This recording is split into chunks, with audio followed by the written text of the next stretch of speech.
Up next, a major milestone. Surrogacy is now legal in New York. After a decades-long battle, the Empire State has overturned its long-held ban on paid gestational surrogacy, allowing couples like Kelly and Alex Cesare to finally have a family of their very own. I've known since I was a teenager that carrying a child was pretty much out of the question for me. Kelly had her first heart transplant at 2.5 years old. It was successful, but sadly, a few years later, things got worse. In 1997, I was diagnosed with B-cell lymphoma. I underwent 6 months of chemotherapy, and I was a Make-A-Wish kid. Now I am a cancer survivor. After surviving cancer and a second heart transplant in 2001, it became clear Kelly's heart would never be strong enough to allow her to carry a child. So when she and her husband Alex started researching surrogacy, they were shocked to find it illegal in their home state of New York.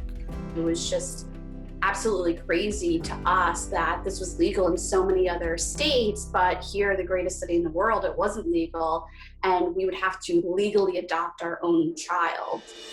Until February 15th, New York was one of just 3 states that still criminalized gestational surrogacy.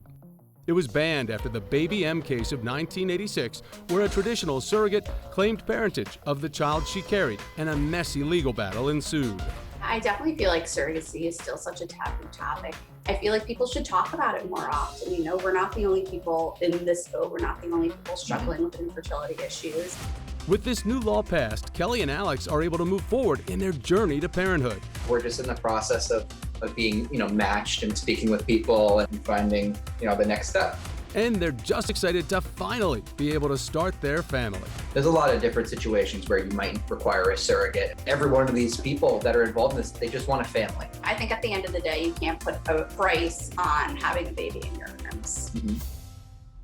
New York's gestational surrogacy law is also a huge win for the LGBT+ community. Both Andy Cohen and Anderson Cooper have been extremely vocal about the need for change after their own experiences with surrogacy and becoming fathers.